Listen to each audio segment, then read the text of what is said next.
guys! So I haven't made a video in a little while, which I'm really sorry about. I've been really bad at that lately. I don't know. Life, you know, working full-time and stuff, it's a drag. So I decided to make a video. I was scrolling through my comments the other day and, like, I just noticed that I got a lot of questions, like, that were really similar to each other and just, like, a lot of repeat questions, and I was getting just really tired of, like, typing out answers when it's like, I've already answered this question. So I just decided to make a Q&A, or an FAQ, sorry, frequently asked questions. So after this video, like, if I do get a question, I'm probably just going to be like, go check out my FAQ, and that's just so much easier. I have a list in front of me. There's not, like, that many, but just the answers are kind of long, so that's why, like, I'm making the video. Anyways, I'm going to jump right into it now. So first question is, can you blow dry dreads / like, how do you wash dreadlocks, and just, like, everything relating to the washing and drying of dreadlocks. So first of all, washing them. It's really, no, you do not need any special sort of shampoo. The things that they sell you, Dreadlocks shampoo bars and everything like that, like Naughty Boy and Dreadhead HQ, you do not need those. Like, yeah, you can use them and they're probably, like, better for your hair in general than, like, a shampoo that you'd buy at Walmart. But it's not, like, dreadlock specific. I mean, even if you don't have dreadlocks, you can still use those shampoos. It's just the ingredients, really, but, like, the shampoos you buy at, like, Walmart or Shoppers or wherever, you know, like, regular shampoo, those aren't necessarily bad for dreadlocks. The reason why they try and fool you into using their dreadlock shampoo is probably because, it's, like, anti-residue or, like, residue-free and, like, things like that, which is basically just that it requires less rinsing. Even when you use regular shampoos, as long as you make sure to fully rinse them out, I mean, you don't even have to really wash the dreadlocks themselves. You really, you focus on the roots, because that's where all the oil and the dirt is. Dreadlocks don't absorb oil the same way hair does, like undreaded hair does, because you have, like, they're so tight, well, when they're, like, more mature, they're so tight that there's, like, the oil doesn't get into them. The oil is just up here. So really, when you're washing your dreadlocks, you scrub up here, you make sure to get all your roots really good, and then usually I just, like, take it and I just kind of gently squeeze it through. But if you are worried about having residue or whatever in your dreadlocks, because it can happen if you don't rinse well enough, or, you know, if you use, like, certain products, like conditioner. Using conditioner on dreadlocks really isn't that great of an idea. If you want to moisturize your dreads, I would go with, like, oils more than, like, conditioner, because there's a lot of residue and stuff in conditioner. But if you are really worried about having residue, like, it doesn't really matter what kind of shampoo you use. But doing, like, an apple cider vinegar rinse is really good to get rid of that and things like that. Personally, the shampoo that I use is Neutrogena anti-residue shampoo. Like, it's simple, it's unscented, like, it doesn't have a specific smell to it. Like, obviously it has a smell, but it's not like a scent, you know what I mean? I use the anti-residue just because I want to make sure that I don't know, I just feel like it's getting my hair cleaner than your everyday shampoos would. That's what I use. I like it because of the fact that it's unscented and stuff, and it's anti-residue, so I just don't really, I don't really care about the smell of my hair. More so when I'm washing it, I care about getting rid of the oils and the dirt, you know what I mean? And then drying dreadlocks is a whole different story. The older your dreads are, that's what it depends on. My dreadlocks are almost 2 years. They'll be 2 years in, like, June or July. I think July. They'll be 2 years in July. So, you know what? Just a second. I need to put a pillow underneath my butt. Okay, that's so much comfier. But yeah. So, like, my dreadlocks are almost 2 years. So drying them, like, takes For them to air dry, it takes a good 4 or 5, maybe even 6 hours, like, depending. If I'm just wearing them straight down, like, no ponytail, nothing, and I, like, wait for them to dry, it'll probably be, like, 5 hours. But then sometimes I can't, like, give my dreadlocks 5 hours to dry, so I'll give them, like, 2-3 hours just to, like, you know, get rid of most of the stuff, and then I have to, like, go to work, you know what I mean? Like, I have to do something, so I have to put my hair up. And then when I get home and I take my hair down, they're usually still a little bit damp. And that's really bad for your dreads. Like, try not to do that, like, try not to do that as much as possible. Like, put your dreads up while they're still wet and then keep them up for long periods of time, because that's when you can get mold and, like, grossness inside of your dreads, because they're sponges, they're like towels, and you know when towels get that gross wet towel smell when they've been, like, wet for too long, that's gross, and your dreadlocks can smell like that. But blow drying your dreadlocks is, for me personally, I don't find it works at all. Like, you can dry your roots with a blow dryer, and that's pretty much it. Like, the dreadlocks, I can sit there for, like, half an hour just continuously blow drying them, and then they'll feel like they're dry, and then I'll stop, and then 10 minutes later, they're dripping, like, they're wet again. And it's because all you're doing is you're drying the outside, so then they're sponges. Dreadlocks are like sponges, and the older they are, the more sponge-like they are, so they absorb moisture into them. So when you're blow drying them, it's not really doing anything except putting the water into the center of your dreadlock instead of the outside. But then as soon as you take off the heat and stuff, it just kind of goes back out. So really the only way to dry dreadlocks is air drying them. Okay, so the second question that I have written down here is it all my own hair? I get asked this, like, constantly, if my dreadlocks are all my own hair, or if they're real, or if they're fake, or, like, whatever. And the answer to that is no, it's not. It's not all my own hair. I have extensions. I have human hair, 100% real human hair extensions. So it is real hair, just not my real hair. Half of it is not my real hair. I have some dreadlocks that don't have extensions on them, which would be this one. This one does not have an extension. This is all my own hair. But then this dreadlock, compared to it, see, it has an extension. The extension goes to about here. This is the extension, this is my hair. No, I do not plan on having extensions on my dreadlocks forever. I took 2 off, you know, and don't plan on putting them on again, and I'm going to slowly do that to all of my hair.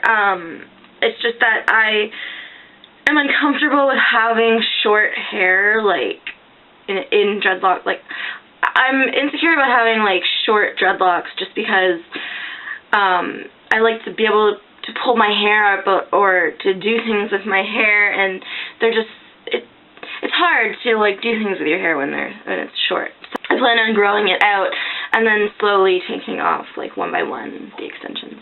Another question that I get a lot is about bleaching or just dyeing dreadlocks in general. Dreadlocks are hair. Like, dreadlocks are hair. It's hair, either way. So it's really any question you have, like washing, drying, you know, bleaching, dyeing, things like that, it's all going to be pretty much the same answer as having normal, undreaded hair. Just the fact that with dreadlocks, anything you do to them, you have to make sure that you fully rinse all of it out, because, you know, it's a it's a big bundle of hair, like, so there's a center. Yeah, you can bleach your dreadlocks. No, you will not get mold in your dreads if you bleach your dreadlocks, as long as you properly rinse it out. That's the answer. Yes, bleaching your dreadlocks is bad for you, but bleaching your regular hair is also bad for your hair. Bleaching hair in general isn't something that you should necessarily do on a regular basis. I used to have white hair, like I used to have bleach blonde hair, and I lost a dread, like it was all my hair and it came out just like an extension would, but it was my hair. You know, it's bad for your hair, it weakens it, you know, blah blah blah, like things you've already heard. So if you are going to bleach your dreadlocks, just make sure that you don't do it more than once in like a certain period of time. Like if you're going for a certain color, and the first time it doesn't come out blonde enough, it's brassy, whatever, don't go and do something to it right away. Give it at least a week, but I would recommend like 2 to 3 weeks, even a month, before doing something else. Yeah, it's gonna suck, you're gonna walk around with brassy hair for a while, but would you rather that or your hair fall out? You know? And then once you've waited, that's when you can like go in, bleach it again, or put a toner in it, or anything that you need to do. You know, but just be careful and just do your research, and other than that, yeah, you can bleach your dreads, you can dye your dreads, you can have fun with them, really. Okay, I get asked this like so much. Am I a Rastafarian? No. No, I'm not. I'm not Rasta because I have dreadlocks. If you see someone randomly on the street, asking them if they are Rasta because you see that they have dreadlocks is not an appropriate question to ask. It is not true, okay, that people who have dreadlocks are automatically Rastafarian. Rastafarian is, if I'm not mistaken, a religion or a culture or something, okay? I haven't researched it very much. Like, I've done a little bit of research on it, but, like, not that I know what I'm really talking about. But basically, it's in a certain part of the world, I think Jamaica or something like that, or I don't even know, but it's a culture or, like, a religion or, like, something of the sort that is in a certain part of the world. And yes, in that certain part of the world, most people do have dreadlocks, but they do not, like, correlate. They don't have anything to do with each other. It's a coincidence. It just so happens that most people who are Rasta have dreadlocks because of where they live.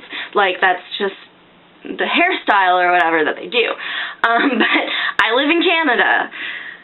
Being Rastafarian is not something that's very popular here in Canada. I don't think very many people are. I don't personally know anyone who is.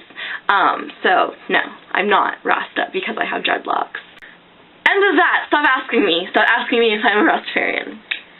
And then the last question that I have that is a frequently asked question is, how did I do my dreadlocks? How did I start my dreads? How did I get these beautiful babies on my head? But basically, briefly, I will explain, but I do have a video on how to make dreadlocks and stuff like that. There's different methods. There's different starting methods.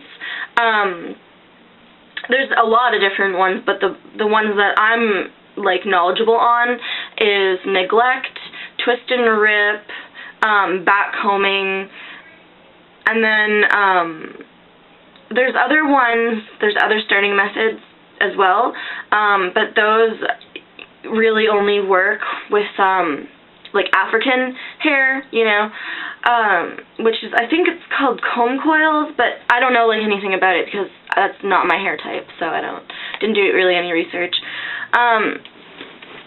But on how I did them was twist and rip, which is basically you section your hair, like, you know, how you want your dreadlocks to be. Some people do the grab and go method. They don't, like, section their dreadlocks. They just kind of go like, yeah, this one, make it, and then, but I wanted to have sections. My sections, I didn't use, like, a comb and make sure the lines were perfectly straight, you know what I mean? I just wanted to know that they were, like, that they were shaped like the same. And then you do twist and rip, and after you do whatever starting method you decide on, I'm not going to go into detail about the starting methods because I have a video on twist and rip, and then there's other videos out there on the different starting methods, neglect and backhoming, crochet hook, like all those. But basically, you do a starting method, you section off your hair, you do a starting method, you like do your dreads, and then after that it's really time and patience. It's washing them, you know, when you need to wash them, not every day, but you still do need to wash them, especially when they're newer, because dried hair tangles easier. Like, the more you wash your hair, the drier it's going to be, the tanglier it's going to be, the easier it'll dread. But like I said, you don't want to wash your hair every day because when you have dreads, conditioner isn't something that you should use because that's going to soften your hair, so it's going to detangle. But if you just wash your hair every day with like just shampoo, no conditioner, that's really going to dry out your hair. That's really going to get rid of the natural oils. And the way you make up for lack of conditioner when you have dreadlocks is not washing your hair every day, so that you can let the natural oils in your hair, you know, form. And then, yeah, it's just that. And then your hair just, over time, will tighten and it will dread itself. Every hair type is capable of dreading itself. Like, some people, you know, will say that, like, if you're white, you can't have dreads or whatever. Like, I've heard that before. But it's not true, obviously, because this is, well, half of it is my hair. And I have not used wax. I have not used anything, any products at all. I've just simply washed my hair with shampoo and let it do its thing. You know, after you wash your hair, you usually want to separate your dreads because they do have a tendency to want to grow together sometimes. So you just separate them so it doesn't form like a big nasty, you know, rat's nest on top of your head. And that's the secret to having beautiful dreads. Like, there is no secret. It's time and patience. And the willingness to go through life not having the prettiest hair for a little while. Because they take, like I said, they take time. You're not going to have perfect dreadlocks right off the bat. And, yes, you know, Dreadhead HQ and whatever, Naughty Boy, they'll try and tell you that, oh, you can have beautiful dreads right away if you use our products. But that's just a scam. They're just trying to make money. It's not true. Like, no matter what, dreadlocks are dreadlocks, and they will tighten up on their own. No matter what products you put into them, they're going to do their thing. So that's all the questions I have. I know this is, like, probably a long video, but those are, like, questions that I get asked so much, and they have such long answers, because it's just not something you can say in, you know, it's like something you have to explain. So I made this video so that you can now know. If I didn't answer a question that you may have, then you can comment and obviously ask, and I will answer. But if I feel like that was answered in the video, then I'll probably just tell you to watch the video. Thank you for watching, and like I said, if I didn't answer your question, go ahead and ask me. Like, I'll always answer, no matter what. Like, I do try and answer as many questions as possible, and I try to be as helpful as possible, because that's kind of what my channel is kind of all about, is dreadlocks and, you know, stuff like that. So, and my Tumblr, like I said in previous videos, I answer most questions on Tumblr, because that's where I am usually. Thanks for watching, and I'll see you in my next video, guys. Bye!